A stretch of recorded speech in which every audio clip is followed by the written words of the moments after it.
যদি টাকা দেবে না অন্নপূর্ণা ভান্ডারে তাহলে সবারই স্টপ রাখুক, আগে সবার ইনকোয়ারি হোক, 5-6 মাস পর আবার শুরু করুক পোর্টালটা, আমরা রাজি আছি। কিন্তু আমাদের বাড়ির সামনে মেয়েরা পাবে, কেউ পাবে না, ওইটা মানবো না। বিজেপি সরকার, এই সরকারের বিরুদ্ধে আমাদের কোনো অভিযোগ নেই।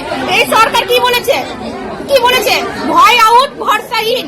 অন্নপূর্ণা যোজনা নিয়ে দিনে দিনে ক্রমেই ক্ষোভ বেড়ে চলেছে পশ্চিমবঙ্গের গ্রামে গঞ্জে, প্রত্যন্ত অঞ্চলে, এমনকি শহরেও। তার কারণ এই সরকারের কাছ থেকে যতটা প্রত্যাশা ছিল প্রত্যেকটি মানুষের, বিশেষ করে সেই সমস্ত মানুষরা যারা তৃণমূল কংগ্রেসকে একেবারেই সহ্য করতে পারতো না এবং যারা মনে করত যে বিজেপি একমাত্র বিকল্প, যারা আজও মনে করে বিজেপি একমাত্র বিকল্প, তারা কি কোথাও গিয়ে এই বিজেপি গভর্নমেন্টের পশ্চিমবঙ্গে নতুন সরকারের 2 মাসের পরেও একটা বিরাট অংশের মানুষ এখনো বঞ্চিত রয়ে গিয়েছেন সব থেকে জনপ্রিয় যে প্রোগ্রামটা পশ্চিমবঙ্গের মানুষকে সব থেকে আলোড়িত করে, যার নাম এক সময় ছিল লক্ষ্মীর ভাণ্ডার, এখন অন্নপূর্ণা ভাণ্ডার, সেই টাকা পৌঁছে না যাওয়াতে ক্ষোভ ক্রমেই বাড়ছে। তার প্রচুর ভিডিও ধরা পড়েছে এবং যে ভিডিওগুলো ধরা পড়েছে সেই মুখগুলো দেখলেই বুঝতে পারবেন যে এরা কেউ সরকারি চাকরি হয়তো করেন না, এরা কেউ মাসে মাসে 50,000 টাকা হয়তো বেতন পান না, এরা কেউ ইনকাম ট্যাক্স হয়তো দেন না। তার কারণ মুখের ছবিগুলো দেখলেই আপনারা বুঝতে পারবেন যে এরা একেবারেই সমাজের পিছিয়ে পড়া মানুষ।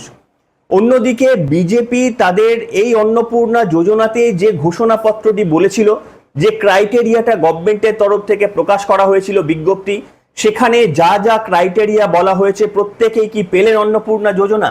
যারা পেলেন না তাদেরকে পাওয়ানোর জন্য বিজেপি গভর্নমেন্ট কি আদৌ সক্রিয় ভূমিকা পালন করছে?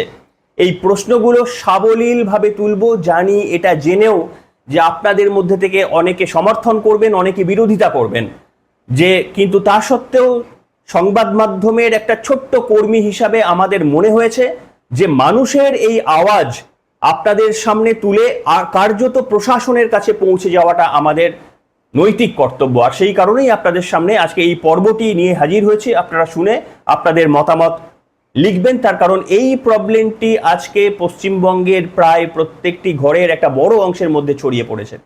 নমস্কার, ওয়েলকাম টু সিম্পল এসএবিসি। আপনাদের সকলকে স্বাগত জানিয়ে শুরু করছি অত্যন্ত গুরুত্বপূর্ণ একটি পর্ব।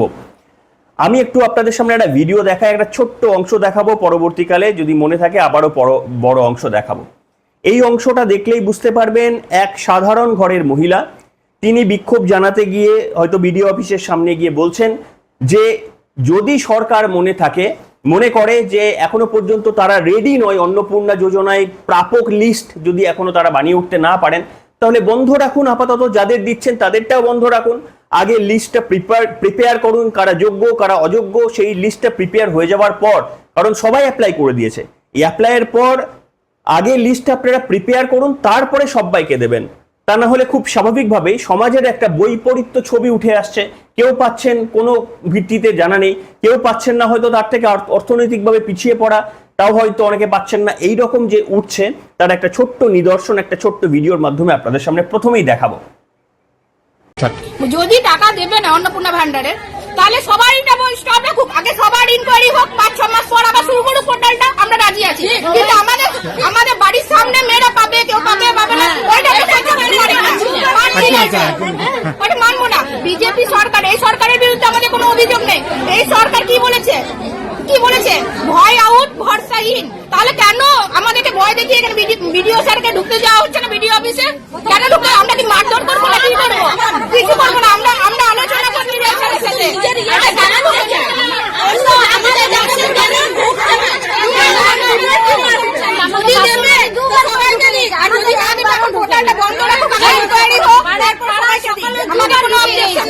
আমাদের একবারও ঢুকেনি, এমন অনেক কিছু আছে। আমার জাম গ্রামের দুর্বৃত্তরা, আমরা কেন পাবো না? গরিব মানুষ কেন পাবো না টাকা? যারা স্কুলের চাকরি করে তাদের বউ টাকা দিল, আমরা সাইকেল ঠেলে হাত পাচ্ছি না 3 মাস ধরে, তাই আমরা কেন পাবো না? দেখলেন, এইরকম ভিডিও যদি আপনি খোঁজেন ডজন খানেক খুঁজে পাওয়া সোশ্যাল মিডিয়াতে কোনো প্রবলেমই হবে না। সব থেকে বড় কথা, এই যে অভিযোগটা আজকে সাধারণ মানুষ, সাধারণ মা বোনেরা করছেন, তারা কোথাও গিয়ে বলছেন পরিষ্কারভাবে যে আমরা বিজেপি গভর্নমেন্টের ওপরই ভরসা রাখি। আমরা জানি মমতা বন্দ্যোপাধ্যায়ের গভর্নমেন্ট চুরি দুর্নীতি করেছে, যারা প্রাপক নন তাদের কাছে পৌঁছে দিয়ে অর্থনীতির চাকা অবরুদ্ধ করেছেন, কিন্তু তা সত্ত্বেও অন্তত যারা যোগ্য তাদেরকে হয়তো মমতা বন্দ্যোপাধ্যায় এত করাপশনের পরেও তাদেরকে অন্তত বঞ্চিত করেননি। আপনারা এই অভিযোগটা শুধুমাত্র এই যে বিজেপি মানে সাধারণ মানুষ তুলছে এমন নয়। শালতোড়ার বিধায়ক চন্দনা বাউরি তিনি মেজিয়াতে গিয়ে বিডিও অফিসের সামনে একেবারে গিয়ে সেখানে ডেটা এন্ট্রি অপারেটরদের তাদেরকে গিয়ে বললেন যে তোমরা বেছে বেছে অন্নপূর্ণার ভাণ্ডারের নাম নথিভুক্ত করছো, এটা তোমরা করতে পারো না এবং তোমরা সকলকে এই অন্নপূর্ণা ভাণ্ডারের সুবিধা পাইয়ে দিচ্ছ না। অর্থাৎ সাধারণ মা বোনেদের যে এই যে অভিযোগগুলো সেটা এক বাক্যে বিজেপি নেতৃত্ব খারিজ করে দিতে পারবে না। তার কারণ বিজেপির তরফ থেকেই এই আওয়াজ উঠেছেন। কার কাছ থেকে আওয়াজ উঠেছে শালতোড়ার সেই গ্রামীণ প্রত্যন্ত মাটির বিধায়ক যিনি জানেন যে ৩,০০০ টাকার মূল্য কতটি, তিনি সাধারণ মানুষের পাশে দাঁড়িয়ে বিডিওর ওই যে সমস্ত কন্ট্রাকচুয়াল যারা ডেটা এন্ট্রি অপারেটররা রয়েছেন তাদের বিরুদ্ধে কথা বলেছেন। আমি এখানে পুরো বিষয়টি আলোচনা করব। আমি প্রথমে আপনাদের সামনে দেখাতে চাইব যে আসলে কি আপনারা দেখেছেন অন্নপূর্ণা ভাণ্ডারের যে মানে বিজ্ঞপ্তিটি বেরিয়েছিল, সেই বিজ্ঞপ্তিতে কি লেখা ছিল, কারা কারা পাবেন, আপনারা কি দেখেছেন? এটা দেখবেন এবং ডেফিনেটলি তারপরে আমাদের সবারই মন্তব্য করা উচিত। দেখুন, আপনারা দেখতে পাচ্ছেন, আমি দেখাচ্ছি, এটি আমি ওয়েস্ট বেঙ্গল গভর্নমেন্টের ওয়েবসাইট থেকে ডাউনলোড করেছি। ডেট হচ্ছে 19/5/2026 বিজ্ঞপ্তি, নোটিফিকেশন জারি করা হয়েছে গভর্নমেন্ট অফ ওয়েস্ট বেঙ্গল। এখানে লেখা হচ্ছে the governor is hereby pleased to introduce a scheme Annapurna Yojana of the government of West Bengal to provide all women residing in this state with an assured monthly financial assistance of 3,000 per month for empowerment and socio-economic upliftment of women subject to following condition। অর্থাৎ রাজ্যপাল happily announce করছেন যে অন্নপূর্ণা যোজনার মাধ্যমে সমাজে মানে মহিলাদের তাদের সোশিও ইকোনমিক এবং তাদের এম্পাওয়ারমেন্টের জন্য মাসিক ৩,০০০ টাকা করে দেওয়া হবে। কাদের দেওয়া হবে বলে ৩টি পয়েন্টে নথিবদ্ধ করা রয়েছে। এবার এই 3টি যে পয়েন্ট আছে আমি এটাকে আপনাদের সামনে বাংলায় বলার চেষ্টা করি এক্স্যাক্টলি কি বলা রয়েছে যাতে সবাই বুঝতে পারেন। এই 3টির মধ্যে প্রথমে যেটা রয়েছে সেটা হচ্ছে আবেদনকারীর বয়স, সেটা মানে শুধুই মহিলারাই আবেদন করতে পারবেন, এটা প্রথম। দ্বিতীয়ত পশ্চিমবঙ্গের স্থায়ী বাসিন্দা হতে হবে এবং বয়স 25 থেকে 60 বছরের মধ্যে হতে হবে, এইটা হচ্ছে ন্যূনতম ক্রাইটেরিয়া। এবং এখানে বলা হয়েছে, আরো একবার বলি আপনাদের সামনে, আবেদনকারীর বয়স 25 থেকে 60 বছরের মধ্যে হতে হবে, এটা প্রথম। দ্বিতীয় হচ্ছে তিনি কোনো কেন্দ্র বা পশ্চিমবঙ্গ সরকারের অধীনে কিংবা কোনো স্ট্যাচুইটারি বডির কোনো গভর্নমেন্ট আন্ডারটেকিং কিংবা পঞ্চায়েত, পৌরসভা, স্থানীয় সংস্থা অথবা পশ্চিমবঙ্গ সরকারের সাহায্যপ্রাপ্ত শিক্ষা প্রতিষ্ঠানের শিক্ষক বা অশিক্ষক পদে স্থায়ী সরকারি চাকরিতে নিয়োজিত এবং নিয়মিত বেতন বা পেনশন প্রাপক এই রকম মহিলারা আবেদন করতে পারবেন না। এটা গেল দ্বিতীয়। বুঝতে পারলেন? তার মানে একটু যদি গোদা বাংলায় বলা যায়, কোনো গভর্নমেন্ট এমপ্লয়ি যারা রিটায়ার্ড করে গেছেন কিংবা যারা এখনো করছেন, সেটা আন্ডারটেকেন হতে পারেন, স্ট্যাটিউটরি বডি হতে পারেন, স্থায়ী যে কোনো এমপ্লয়ি, এটা কেউ পাবেন না। তৃতীয়ত আয়কর প্রদানকারী মানে যিনি ইনকাম ট্যাক্স ভরেন যে সমস্ত মহিলারা, তারাও পাবেন না। তাহলে এর বাইরে সকলের পাওয়া উচিত, এই ক্রাইটেরিয়ার বাদ দিয়ে সকলেই পাওয়া উচিত। তাহলে কি সকলে কি পাচ্ছেন? এইখানে প্রশ্ন আমাদের। সকলে পাচ্ছেন না, সম্ভবত পাচ্ছেন না। কেন পাচ্ছেন না? কিভাবে মোটামুটি আইডিয়া করা যাচ্ছে? এক তো বিক্ষোভ চারিদিকে ছড়িয়ে পড়ছে, বাকি কিভাবে বোঝা যাচ্ছে যে সকলে পাচ্ছেন না? আমি একটা রাজ্যের মাননীয় মুখ্যমন্ত্রী যিনি দুর্দান্ত গতিতে পশ্চিমবঙ্গটাকে এই মুহূর্তে নিয়ে যাচ্ছেন, মাত্র 2 মাস এসেছেন, সরকারকে তাদের সময় দিতে হবে, তাদের যথেষ্ট মানে স্বচ্ছতা নিয়ে কাজ করার আমরা প্রথম দিন থেকেই দেখেছি তাদের ভাবমূর্তি। কিন্তু শুধুমাত্র কনস্ট্রাকটিভ সমালোচনা এটা আমাদের করার নৈতিক অধিকার এবং করাটা আমাদের উচিত। সেই রেসপেক্টিভে আমি শোনাবো শুভেন্দু অধিকারী এই 2 দিন আগে সম্ভবত মুর্শিদাবাদের রেজিনগর থেকে তিনি এই বক্তব্যটি বলেছিলেন। কতজন মহিলা এখন অন্নপূর্ণা ভাণ্ডার পাচ্ছেন আপনারা দেখুন, পরে আমি হিসাবটা দেব যে কতজন পাচ্ছেন না। আগে শুনুন শুভেন্দু অধিকারী কি বলেছিলেন। আমাদের দিদি মা বোনেদের অন্নপূর্ণা যোজনা আমরা ইতিমধ্যে 1,20,00,000 মা বোন দিদির অ্যাকাউন্টে দিয়েছি। এই প্রক্রিয়া 30/8/2026 অবধি চলবে। ভেরিফিকেশন হবে, প্রত্যেকটি যোগ্য প্রাপক পাবে, অযোগ্যরা বাতিল হবে। একজনও প্রকৃত দিদি বোন অন্নপূর্ণা যোজনা থেকে বঞ্চিত হবেন না। শুনলেন তো, শুভেন্দু অধিকারী 1,20,00,000 মহিলা ইতিমধ্যেই এই প্রকল্পে সুবিধা পাচ্ছেন, যেটা খুব ভালো কথা। কিন্তু প্রশ্ন হচ্ছে, এই ক্রাইটেরিয়া যেটা আপনাদের সামনে পড়লাম, এই ক্রাইটেরিয়াতে কি শুধুমাত্র পশ্চিমবঙ্গে 1,20,00,000 মহিলাই রয়েছে? না, এর সরাসরি উত্তর না। ডেফিনেটলি পশ্চিমবঙ্গে আমার যেটুকু তথ্য বলছে, আমি যদি ভুল না হই, তাহলে মিনিমাম 2 কোটির ওপরে মহিলারা রয়েছেন যারা এই যে ক্রাইটেরিয়াগুলো বেঁধে দিয়েছেন, যে 3টি ক্রাইটেরিয়া তারা বেঁধে দিয়েছেন, তার বাইরে অন্তত 2 কোটি মানুষ, 2 কোটি মহিলারা কিন্তু এই আওতায় পড়ার কথা। আমার ক্যালকুলেশন যদি ভুল না থাকে, যদি ভুল থাকে তাহলে ডেফিনেটলি আমি পরে তথ্য পেলে আমি ঠিক করে নিয়ে আপনাদের জানাবো। কিন্তু আমার হিসাব কোনোদিনই এটা 2 কোটি নিচে আসবে না, 2 কোটির ওপরেই থাকবে সংখ্যাটা। অর্থাৎ কেন আমি ব্যাখ্যা করছি, কেন আমি এই হিসাবটা বলছি 2 কোটি, আমি ব্যাখ্যা করছি আপনাদের। অর্থাৎ প্রায় এখনো 80 লক্ষ থেকে 1 কোটি কমপক্ষে মহিলারা যারা এই ক্রাইটেরিয়ায় পাওয়ার কথা, তারা পাচ্ছেন না। কেন পাচ্ছেন না এটা নিয়ে সরকারের তরফ থেকে কিচ্ছু বলা হচ্ছে না। এইটা সব থেকে মর্মান্তিক বিষয়, এবং এইটা সাধারণ মহিলাদের যারা 1,500 টাকা করে মমতা বন্দ্যোপাধ্যায় সরকারের কাছে পেতেন শুধুমাত্র বিজেপিকে ভোট দেওয়ার জন্য, যারা 1,500 টাকার ক্রেডিটটা প্রত্যেক মাসের ব্যাংক অ্যাকাউন্টে সেটা শূন্য হয়ে গেল, তাদের মনে এই প্রশ্ন, এবং তাদের এই প্রশ্নটা যথাযথ। আমার মনে হয় এই চটিচাটা সংবাদ মাধ্যম তখন যেমন তৃণমূলের প্রশংসায় ভরিয়ে দিত, সেই চটিচাটা সংবাদ মাধ্যম এখন আবার শুভেন্দু অধিকারী মাননীয় মুখ্যমন্ত্রী অসাধারণ গতিতে কাজ করছেন, কিন্তু ওই ছুটকো ছাটকা 0.001% যদি কোথাও ভুল ত্রুটি থেকে যায় সেটুকুও তারা দেখানোর প্রয়োজন বোধ করছেন না, কিন্তু সেটা দেখানো উচিত। তার কারণ আমরা যদি না দেখাই, আমরা যদি সংবাদ মাধ্যম যদি না দেখায়, তাহলে সরকারের কাছে পৌঁছাবে কি করে তথ্য? সরকার তো আত্মবিশ্লেষণ নাও করতে পারে।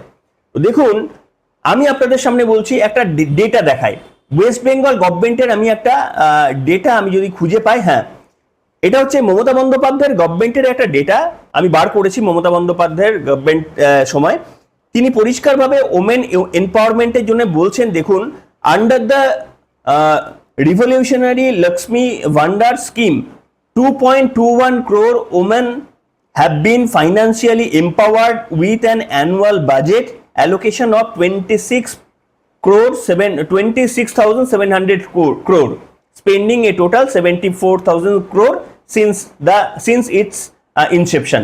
তো যাই হোক, তিনি মানে এখানে যেটা লেখা রয়েছে যে 2.21 crore, 2 কোটি 21 লক্ষ নারী তারা লক্ষ্মীর ভান্ডার পেতেন। এর মধ্যে জালি অনেক ছিল, কিন্তু সেটা কথা, জালি যারা পেতেন তারা 10,000, 15,000, তার বেশি নয়। তো সেটা বাদ দিয়ে আমার যেটুকু ধারণা, যদি তার থেকে বেশি হয় তাহলে এই গভর্নমেন্টের উচিত কতজন জালি ছিল সেটা বলা, কিন্তু তার বেশি হওয়া উচিত নয়। তাহলে এই মোটামুটি ধরুন 2,20,00,000 মানুষ মমতা বন্দ্যোপাধ্যায়ের কাছে যারা পেতেন, এই 2,20,00,000 মধ্যে হয়তো 70% মানে শুভেন্দু অধিকারীকে মুখ্যমন্ত্রী হিসেবে দেখতে চেয়ে ভোট দিয়েছেন। তাদের কি অপরাধ যে শুভেন্দু অধিকারীকে ভোট দেখতে চেয়ে ভোট দিয়েছেন বলে লক্ষ্মীর ভান্ডারটা 1,500 টাকা যাদের ঢুকতো তাদেরটা বন্ধ হয়ে গেল? তারা পাবেন না? তারা কি অত্যন্ত বড় লোক? তারা তো এই 3টে ক্রাইটেরিয়ার মধ্যে পড়েন না। তারা কেউ চাকরি করেন না, তারা পেনশন পান না। তাহলে কেন তারা পাচ্ছেন না? সরকার কি আত্মসমালোচনা করছে? সরকার কি মনে করছে যে এদেরও প্রত্যেকের পাওয়া উচিত? ওমেন এম্পাওয়ারমেন্টের কথা বলছেন আপনারা ওমেন এম্পাওয়ারমেন্টের কথা বলছেন, অর্থাৎ প্রত্যেকটি নারী যারা নিজেরা স্বাবলম্বী নন তাদের এম্পাওয়ারমেন্টের আপনারা কথা বলছেন। তাহলে কেন ডিসক্রিপেন্সিটা হচ্ছে? কেন নারীদের রাস্তায় নেবে আপনাদের ভোট দিয়েছে বলে কেন তাদেরকে বলতে হচ্ছে যে আমাদের এটা ব্যবস্থা করুন? এই প্রতিবাদটা করবে, নিশ্চয়ই করুক, শান্তিপূর্ণ প্রতিবাদ গণতন্ত্রের অঙ্গ। আপনাদের কাছে বিনীত নিবেদন, যেহেতু আপনারা অন্য গভর্নমেন্টের মতো নন, অতীতের গভর্নমেন্টগুলোর মতো নন, তাই আবেদনটা আপনাদের কাছেই করা যায়। এখনো পর্যন্ত অন্তত এইটুকু আপনারা জায়গা দিয়েছেন সকলকে যে আপনাদের সমালোচনা করা, আপনাদের গঠনমূলক সমালোচনা করা। তাই যারা পাচ্ছেন না, কেন পাচ্ছেন না? সত্যি কি এই ক্রাইটেরিয়ার মধ্যে তারা পড়ছে না? যদি না পড়েন তাহলে অবশ্যই তাদের প্রাপ্যটা দয়া করে মিটিয়ে দিন। আমি এখানে আরো হিসাব দেখাবো আপনাদের সামনে। আমি আপনাদের হিসাব দেখাচ্ছি, একটু আমাকে সময় দিন। আমি এখানে দেখুন আপনাদের সামনে আরো একটা হিসাব দেখাই। সেটা হচ্ছে দেখুন, মোটামুটি এটা অ্যাপ্রক্সিমেট ধরে চলবেন। 100% তথ্য সরকার যদি আমাকে কোনোদিন পাঠিয়ে দিত তাহলে অ্যানালিসিস করে আমি বলে দিতাম। আমার কাছে যেটুকু তথ্য আমি সংগ্রহ করতে পেরেছি বিভিন্ন ওয়েবসাইট থেকে এবং এআই এর মাধ্যমে, সেটা হচ্ছে পশ্চিমবঙ্গে এসআইআর এর পর এবারের নির্বাচনে মোট ভোটার মোটামুটি 6,80,00,000 বা 82,00,000। এখানে মহিলাদের সংখ্যা 3,44,00,000। তাহলে 3,44,00,000 মহিলারা রয়েছেন, কিন্তু আপনি লক্ষ্মীর ভান্ডার দিচ্ছেন কত?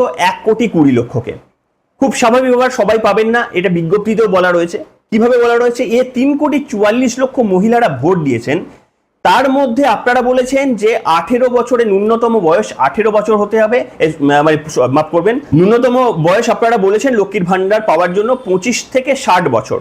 অর্থাৎ আনুমানিক, আমি যেটুকু এআই এর মাধ্যমে ক্যালকুলেট করেছি, আনুমানিক 25 থেকে 60 বছরের মধ্যে অন্তত 65 to 72% মহিলারা আসবেন, যাদের বয়স হচ্ছে ওই বললাম আপনার 25 থেকে 60-এর মধ্যে।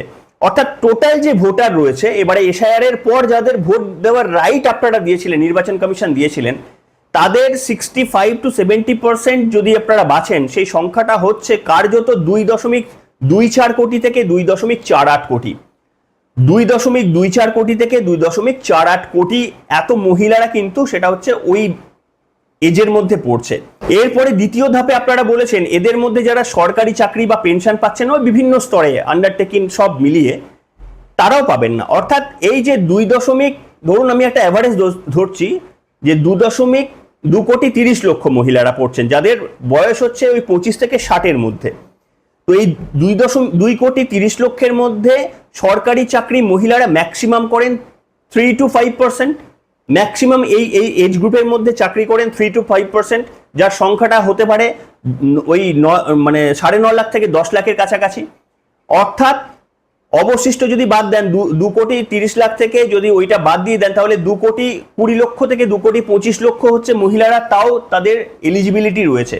এরপর আয়কর দেন, যারা রিটায়ার করে গেছেন তারাও আয়কর দিতে পারেন। আরো 6 থেকে 8 লক্ষ আপনি বাদ দিয়ে দেন যারা আয়কর দেন। অর্থাৎ ডেফিনেটলি 2 কোটির ওপরে, মানে 2,25,00,000 হয়েছিল, তার থেকে যদি আমি আরো 8 লক্ষ বাদ দিয়ে দিই কিংবা 10 লক্ষ বাদ দিয়ে দিই, তাহলে 2,15,00,000। এই 2,15,00,000 মহিলারা তারা এন্টাইটেলড, আপনাদের ক্রাইটেরিয়া অনুযায়ী এন্টাইটেল। কারণ আপনারা কোথাও বলেননি যে, অনেক জায়গায় এরকম বিভিন্ন রকমের সোশ্যাল মিডিয়ায় ঘুরছে, কেউ বলছেন কারুর শ্বশুর যদি পেনশন পাই তাহলে পাবেন না মহিলা, কেউ আবার বলছেন কারুর হাজবেন্ড যদি ভালো টাকা ইনকাম করে তাহলে পাবেন না সেই বাড়ির মহিলা, কেউ আবার বলছেন কারুর হাজবেন্ডের যদি নামে গাড়ি থাকে তাহলে সেই মহিলা পাবেন না। এই ক্রাইটেরিয়া কোথাও লেখা নেই, অন্তত আমি যদি সঠিক ডকুমেন্ট রেফার করে থাকি তাহলে এই ক্রাইটেরিয়া কোথাও লেখা নেই। তাহলে প্রশ্ন হচ্ছে যে আমার ক্যালকুলেশন যদি ঠিক হয়ে থাকে, আমি যদি সঠিক ডকুমেন্ট রেফার করে থাকি, তাহলে কেন এই 2,15,00,000 মহিলাদের মধ্যে শুধুমাত্রই 1,20,00,000 মহিলা পাবেন? এটা কি নির্বাচনী ইস্তাহারে বলা হয়েছিল? যখন বিজেপি তৃণমূলকে সরানোর জন্য যখন বলেছিল, তখন কি নির্বাচনী ইস্তাহারে বলা হয়েছিল? বলা হয়নি। তখন বলা হয়েছিল ওমেন এম্পাওয়ারমেন্টের কথা, কিন্তু মমতা বন্দ্যোপাধ্যায় বলতেন সেই সময় যে পাবে না সবাই পাবে না। যাদের বাড়িতে বিভিন্ন ওই আয়ুষ্মান নিয়েও বলতেন, যাদের বাড়িতে পাখা রয়েছে, যাদের বাড়িতে মোটরসাইকেল রয়েছে, যাদের বাড়িতে গাড়ি রয়েছে তারা পাবেন না। সেই পুরোটা সত্য না হলেও অন্তত ক্রাইটেরিয়া যে ছিল সেটা মমতা বন্দ্যোপাধ্যায় বলেছিলেন, আমরাও কোথাও গিয়ে বুঝেছিলাম, কিন্তু এখন দেখতে পাচ্ছি সেটা কিন্তু কিছুটা হলেও হচ্ছে। কিন্তু আমার মনে হয় এখানে একটা মিস আন্ডারস্ট্যান্ড হচ্ছে। আইদার সরকারের তরফ থেকে যারা ডেটা এন্ট্রি অপারেটররা করছেন তারা হয়তো রাজনৈতিক কোনোভাবে এইটাকে কাউকে বাদ দিচ্ছেন, নিজেদের পছন্দ মতো করে কাউকে করছেন। আমার মনে হয় গভর্নমেন্টের তরফ থেকে যদি আপনারা এই বিষয়টাকে না করেন ঠিক মতো, তাহলে ডেফিনেটলি এটা আপনাদের পরবর্তী যে কোনো নির্বাচনে ইম্প্যাক্ট হবে। তার কারণ একটা মহিলাকে আপনি টাকা মানে দেওয়াটা সেটা একটা সম্মান, এবং সেই সম্মানটা আপনি কাউকে দেবেন আর কাউকে দেবেন না, এমনকি আপনার ক্রাইটেরিয়ার মধ্যে থাকলেও কাউকে যদি বঞ্চিত করেন, তাহলে শুধু সেই মহিলা নয়, তার পরিবারও কিন্তু ভোটে ইম্প্যাক্টেড হবে। সেই কারণেই আমার মনে হয় যে প্রমিস আপনারা করেছিলেন, তাই সেই প্রমিসের প্রথম দিন থেকে আপনাদের মধ্যে একটা অদ্ভুত মানে সচেতনতা, যে প্রথম দিন থেকেই আপনারা সেই প্রমিস ডেলিভার করার চেষ্টা করেছেন। সর্বশেষ আমরা দেখলাম বারুইপুরে মমতা বন্দ্যোপাধ্যায়ের রাজত্বও দেখেছি আর আপনাদের রাজত্বও দেখছি, কিন্তু যে ফাঁক ফোকরগুলো এখনো রয়ে যাচ্ছে সেই ফাঁক ফোকরগুলো মেরামত করতে হবে।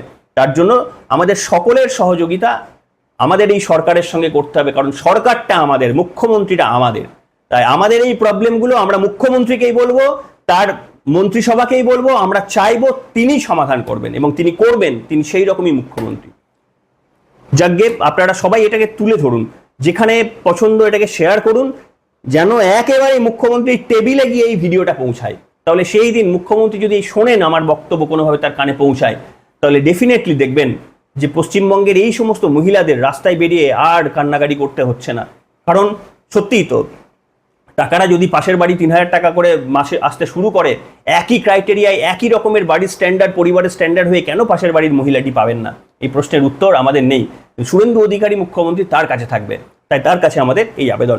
এনিওয়ে, সবাই ভালো থাকবেন, এখনকার মতো এখানেই।